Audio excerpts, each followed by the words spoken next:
To a lot of people today, this is the perfect athlete's body, even though it has what most gym bros would call a bird chest. The man in that photograph is Eugen Sandow. The year is approximately 1893, and he has just been measured by a physician named Dr. Dudley Sargent at Harvard University. The results go on a chart that still exists. Height, 5 feet 7.5 inches. Weight, 180 pounds. Normal chest measurement, 44.1 inches. Expanded, 46.9 inches. Sandow would later claim 48 inches in his own publications, but inflating his measurements was a documented habit. He applied burnt cork to shadow his muscles before photographs. He added roughly an inch to his height in self-reports.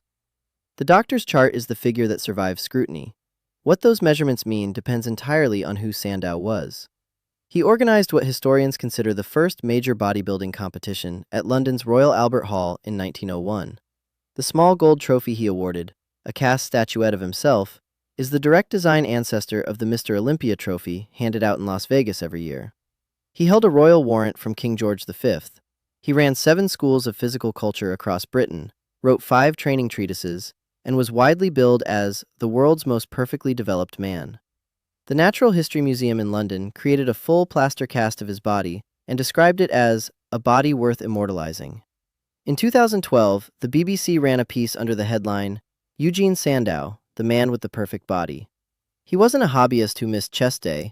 He was the founding template of the entire sport, and by any modern professional bodybuilding standard, that chest is flat. Most discussions of this topic arrive quickly at the same explanation. Bronze-era men had flat chests because they didn't train chest the way modern lifters do. They overhead pressed, they wrestled, they performed bent presses and odd lifts at competition. And the horizontal isolation movement that defines modern chest training essentially didn't exist as a standard exercise during Sandow's active years. No bench press, no chest. Train differently, look different. It's a clean explanation. It's also why the most liked comment on every video about this subject tends to be some version of, "I'll save you the 6 minutes. They didn't train chest." That dismissal is telling. It reveals an audience that found the exercise selection argument too thin to fully satisfy. They're right to be unsatisfied, because the exercise selection argument skips the most important factor entirely, a factor the fitness industry discusses with conspicuous reluctance. And without it, the Bronze-era chest has no complete answer, because the honest response to what would happen if these men had trained chest is, they still couldn't have built the chest that wins Mr. Olympia today. Nobody could. Not without chemistry. Before August 1935, synthetic testosterone didn't exist anywhere on Earth. Every lifter, every strongman, every physical culturist who ever trained was working with whatever their own endocrine system produced. That's not a training philosophy or a cultural preference. It's a hard biological boundary.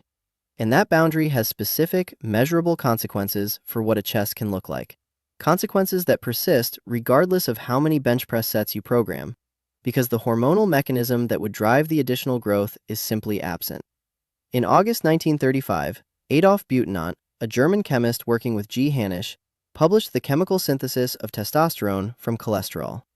That same year, Leopold Ruzicka in Zurich published an independent synthesis through a different pathway.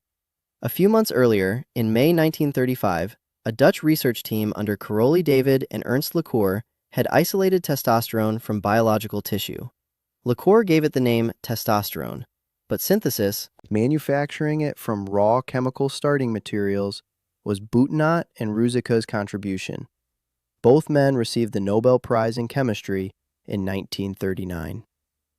Before those 1935 papers, one sentence covers the entire history of human strength training. Every person who ever lifted was natural, because they had no alternative. Sandow in the 1890s, Hackenschmidt at the turn of the century. Every man who pressed a barbell overhead at a county fair or performed feats of strength for a paying audience. Natural by default, not by conviction. The synthesis existed from 1935, but the gap between a laboratory achievement and an athletic application is measured in years of practical development and institutional access. Early testosterone preparations required frequent injection, were uncomfortable to use, and weren't yet moving through sports medicine channels in any organized way. The physiological frontier had been crossed. The sporting frontier hadn't. Through the 1930s and 1940s, competitive strength sport continued in a world where synthesis was possible and administration was still not systematic. That changed in 1954. At the World Weightlifting Championships that year, U.S. team physician John Ziegler reportedly received information from a Soviet team doctor that Soviet athletes were using testosterone injections. The exact circumstances of that conversation are described differently across different accounts, but the outcome is consistent. Ziegler began working with CIBA Pharmaceuticals to develop a more practical compound for athletic use. CIBA's chemical team, Albert Wettstein, Alfred Hunger, Charles Maestri, and several colleagues, completed that work in 1958 and released the result as Dianabol. Its chemical name is methandrostenolone. The FDA approved it for U.S. sale that year. Ziegler is sometimes called the inventor of Dianabol in popular fitness history, which overstates his role. CIBA's chemists synthesized it. What Ziegler did was deploy it systematically into American competitive sport. By late 1959, he was prescribing it at 10 milligrams per day to York Barbell Club lifters, John Grimmick, Bill March, Tony Garci, Louis Reiki, the premier American weightlifting program at the time. Bob Hoffman ran York Barbell Company, which published Strength and Health magazine and served as the organizational center of American weightlifting. By the 1960 Rome Olympics, Ziegler had put the entire U.S. Olympic weightlifting team on Dianabol. Hoffman himself began taking it in late 1960. He was 62 years old. Academic literature on the transition puts it plainly. Steroid abuse in elite sport was documented as early as the 1950s and was rife by the 1960s. The period from 1958 through the mid-1960s has been described in fitness history scholarship as the Dianabol decade.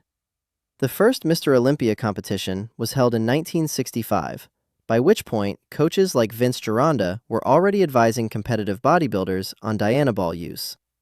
The 1970s, the golden era of Arnold Schwarzenegger, Frank Zane, and Mike Mentzer, played out with steroids fully legal, widely available, and openly used among competitors. Olympic testing for anabolic steroids didn't begin until the 1976 Montreal Games. Competitive bodybuilding operated outside that framework entirely, under no testing at all. What this transition produced across those 2 decades, from 1958 through the late 1970s, was a progressive redefinition of what a trained male body looked like. The competitive physiques of the late 1960s were demonstrably different from the physiques of the late 1940s. The physiques of the late 1970s were different again from the 1960s. Each successive standard became the new baseline. Invisible as pharmacological, visible only as aspirational. Within a generation, men who had grown up looking at those images had no reference point for what natural development produces. The pre-steroid physique, previously the only physique that existed, became a deficit, an inadequacy, a bird chest. Academic research periodizing bodybuilding mortality across 3 eras captures the scale of what changed. Pre-steroid era competitive winners averaged a lifespan of 75.89 years. Post-steroid era winners averaged 53.00 years. Those figures describe what the bodies of enhanced athletes were biochemically supporting. The chest is one visible consequence of that biochemistry. The organ damage, cardiac stress, and shortened lifespan are others. The mechanism that produces the modern chest shelf is specific enough to describe directly. Anabolic steroids bind to androgen receptors in skeletal muscle tissue and trigger protein synthesis at rates the body's own hormonal production can't sustain. Scientific research specifically identifies the pectoral and shoulder region as androgen-responsive tissue. These muscles contain androgen receptors that respond to supraphysiological androgen levels by growing in ways that endogenous testosterone simply can't drive. Natural bodybuilding hypertrophy operates under a ceiling that functions completely differently from the enhanced athlete's ceiling. No additional training volume punches through it because the hormonal signal that would cause additional growth at the receptor level isn't present. On the chest specifically, this produces a qualitative difference in shape, not just a quantitative difference in size. The shelf, the distinct horizontal projection from the sternum with visible separation beneath, requires individual fiber hypertrophy past what natural androgen levels support. The research literature offers a pointed illustration. Musculoskeletal medicine has documented pectoralis major rupture in bodybuilders directly linked to anabolic steroid use. The mechanism is that steroid-driven hypertrophy grows the muscle past what its anchoring tendons can structurally handle. Natural pectorals don't tear under standard training loads. Steroid-enhanced ones sometimes do because they've been grown past their structural design limits by pharmacology. A natural lifter today, with a bench press, full nutritional knowledge, optimal programming, and 5 decades of accumulated sports science, will develop real and visible pectoral musculature. The argument isn't that steroids are the only route to any chest development at all. The argument is about where the ceiling sits and what it looks like. The natural ceiling produces a flat chest by modern professional standards. The enhanced ceiling produces what wins Mr. Olympia. Those are physiologically distinct outcomes, separated by biochemistry rather than by effort or exercise selection. Academic analysis states this directly. Bodybuilders who won the Mr. America title in the pre-steroid era couldn't hope to match the physique profiles of post-steroid era winners.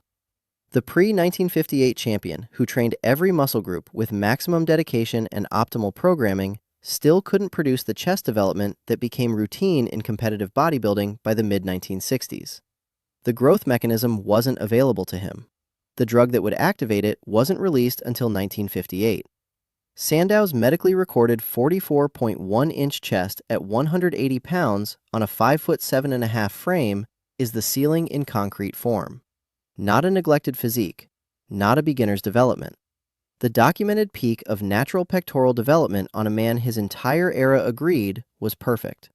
What the modern gym ecosystem calls a bird chest is what peak natural human pectoral development looks like. That's not an indictment of Bronze-era training. That's what the numbers show. George Hackenschmidt makes the functional argument visible in a single figure, 275 pounds. That's what he pressed overhead with 2 hands in January 1898. He was 20 years old, 220 pounds, 5 feet 9 inches, born in 1877 in Dorpat, Livonia. He'd set the overhead press world record at 243 pounds in July 1897 and improved it 6 months later. In April 1898, at a competition at the Reval Athletic Club, he pressed 269 pounds overhead with one arm. His one-arm snatch was 256 pounds. He won over 3,000 wrestling matches across his career and lost 2, one of which reportedly involved money paid to injure his knee before the contest. He was the first recognized world heavyweight wrestling champion. His 5 training books, including the accessible The Way to Live, emphasize slow, controlled compound movements, systematic progression from 5 to 10 repetitions before adding weight, and twice daily training. He built a thick back, a thick core, and physical capability that expressed itself in what he could actually do, pressing 275 pounds over his head with 2 hands and 269 with 1, in an era when synthetic testosterone was 37 years from existing. Nobody asked Hackenschmidt what he benched.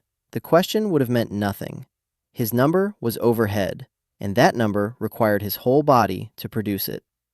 Arthur Saxon, another Bronze-era strongman active in the same period, performed the one-arm bent press with 370 pounds, an overhead movement executed by bending laterally under the bar while extending the arm, requiring shoulder stability, lateral core strength, hip mobility, and proprioceptive integration that a bench press never develops. These are the numbers that defined a man's upper body strength in the pre-steroid era. Vertical, systemic, impossible to fake through a single muscle group. The overhead press was so central to the era's definition of strength that it remained an Olympic event from the 1896 Athens Games through the 1972 Munich Olympics. 76 years as a contested discipline at the sport's highest level. The men who dominated that period trained accordingly. They developed enormous shoulders, thick backs, and powerful cores, and flat chests. Because the movement that would specifically inflate those chests didn't exist as common training, and the compound that would inflate them biochemically hadn't been synthesized. The bench press has an actual historical origin, and understanding it makes the timeline argument considerably sharper. What some fitness sources point to as the bench press's earliest ancestor, Hackenschmidt performing horizontal pressing around 1899, isn't the modern exercise. He performed this from a wrestler's bridge position, lying with his weight supported on the back of his neck and his hips elevated. His floor press record in that configuration was 362 pounds. The mechanics of a wrestler's bridge floor press are substantially different from a flat bench press. Different joint angles, different muscle activation, different structural demands. Calling it the origin of the bench press overstates the lineage in a way that matters for the argument. The elevated bench press as a recognizable training tool appears in the 1930s, with some lifters using wooden boxes for horizontal pressing. Fitness historians have documented how marginal it remained. The bench press was a little-known exercise until the late 1940s. One cited factor in its gradual spread is its use in rehabilitating World War II soldiers with upper body injuries. A lift that became the defining metric of male physical development entered mainstream training culture partly through wartime physical therapy. Doug Hepburn, a Canadian strongman, pause-pressed 400 pounds on an elevated bench in November 1950, the first documented man to do so at that weight. He followed it with 500 pounds in 1953.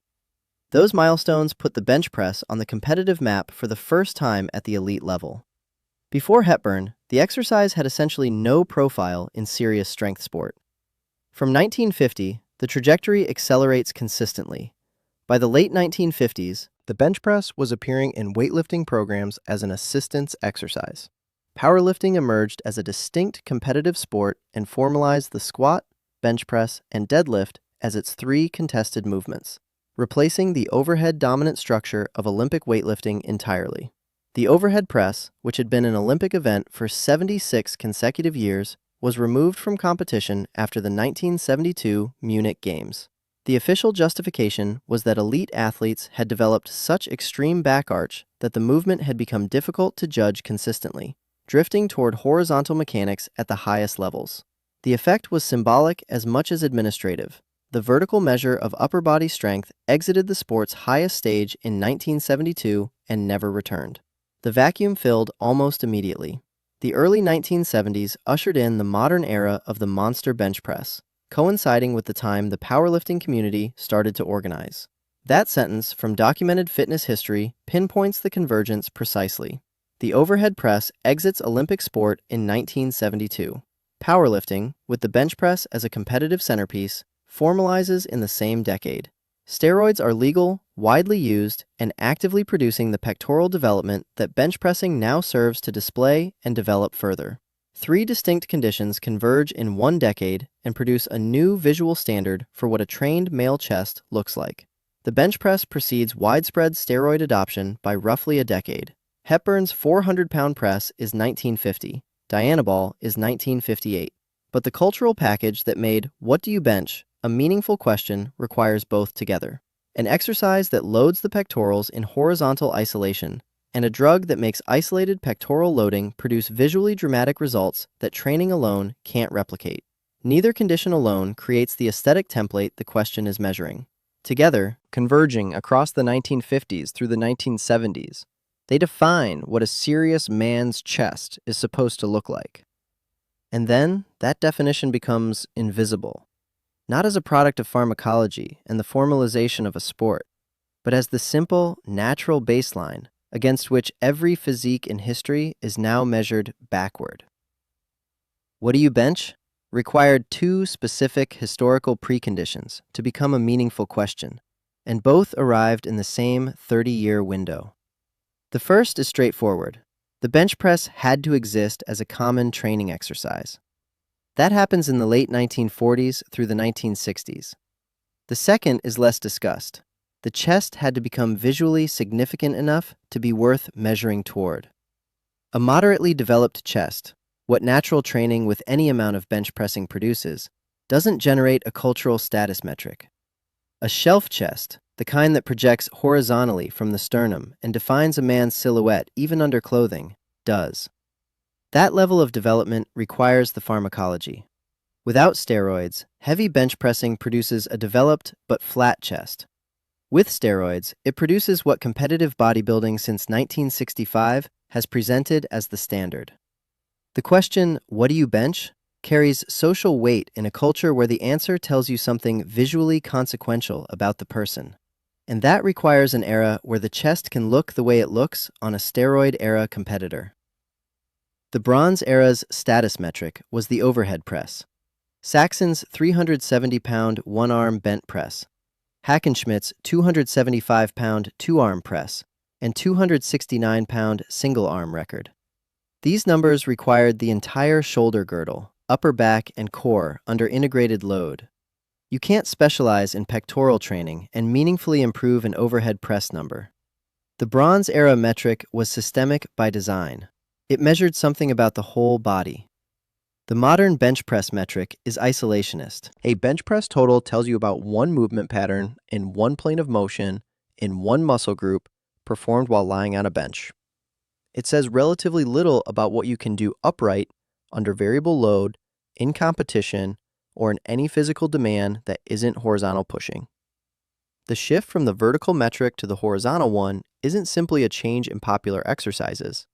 It's a redefinition of what physical strength means. And that redefinition happened simultaneously with the pharmacological shift that made horizontal chest development visually dramatic for the first time in history. A brief observation that various viewers will have already made. Hypertrophied pectorals on certain body types can read visually in ways the owner probably didn't intend. One sentence covers it adequately. The Bronze Era physique didn't present that problem because the pectorals weren't pharmacologically inflated past their natural proportional relationship to surrounding musculature. When the architecture wasn't being distorted by chemistry, it held together in a way that decades of fitness magazines have called inadequate, but that most people encountering it for the first time recognize as balanced. Sandow's training provides the functional argument with its clearest illustration. His documented workout used dumbbells of 5 to 10 pounds for 10 to 15 repetitions across 2 to 3 sets. His progression method? Once he could complete 120 total repetitions with a given weight across all exercises, he added approximately 2 pounds and restarted. His documented exercises include dumbbell curls in multiple planes, the lunge punch, the bent press, a one-arm overhead movement performed by rotating the torso under the bar while extending the arm, and full-body compound movements. He sold chest expanders, tension-based cable resistance devices, as general fitness equipment for the public. There is no documented evidence of horizontal pressing in any form in his training program, because the equipment that would facilitate it wasn't commercially available during his peak years in the 1880s through 1900s. Hackenschmidt's approach, twice daily training, compound movements, systematic progression, wrestling as the athletic application his strength served, built what his competitive record confirms: an athlete who pressed 275 pounds overhead and won more than 3,000 wrestling matches. His training books consistently emphasize strength that transfers to actual physical demands. The physique that resulted from those training priorities had a thick back, a thick core, and the functional capability those choices produced. The pectoralis major's primary mechanical function is horizontal adduction of the arm, pulling the arm across the body's midline, combined with internal rotation of the shoulder and shoulder flexion assistance. Among the movements that don't primarily rely on it, overhead pressing, pulling movements, rowing, carrying, climbing, wrestling, and most physical labor tasks. A man hauling cargo, working the land, grappling an opponent, or pressing weight over his head isn't primarily loading his pectorals. He's loading his posterior shoulder girdle, his back, his legs, his core. Men who trained for those physical outputs, or whose competitive standard was set by overhead lifting and wrestling, naturally built the muscles those activities required. The chest developed proportionally to its actual functional contribution, which is secondary across almost every real-world physical demand. This isn't the argument that chest muscles are useless. The pectoralis major participates meaningfully in throwing, in certain grappling pushes, in specific climbing mechanics. The argument is that modern gym culture has elevated the visual size of this muscle to a position of primary importance that has no relationship to its functional role. And that elevation happened specifically when pharmacology made extreme pectoral development achievable, when the bench press made measuring it the default, and when competitive bodybuilding made judging it a formal criterion. Before those three conditions arrived together, men trained for function and produced flat chests. After they arrived, men trained to match the new standard and produced chemically assisted shelves. The gap between those two images is biochemistry applied to a specific tissue, not work ethic applied to a different movement selection. Back to Sandow's photograph. The 44.1-inch chest, recorded in 1893 at Harvard. He was 26 years old at that measurement, peak condition. He had developed his physique originally through acrobatics and gymnastics before formalizing his training method. The early photographs reflect that foundation, showing a lean, proportionate, functional athleticism rather than the hypertrophied aesthetic of a later era. The Natural History Museum's plaster cast of his body survives. The BBC called him the man with the perfect body. His trophy design is still on the Mr. Olympia stage. And the physique that earned all of that recognition had a chest that, by the standards of any professional bodybuilding publication from 1970 onward, reads as flat. The photographs available in Getty's archive show what Sargent's chart describes: a lean, proportionate torso with visible musculature, no pectoral shelf, no horizontal projection from the sternum. The chest is present, it's developed, it's visually coherent. It's just developed to the natural ceiling, not past it. 50 years of fitness magazine covers have made the difference between at the ceiling and past the ceiling look like the difference between athletic and inadequate. It isn't. It's the difference between natural and pharmacological. Sandow trained with 5 to 10 pound dumbbells. He had no bench press. Synthetic testosterone was 42 years away from existing when Sargent completed those measurements.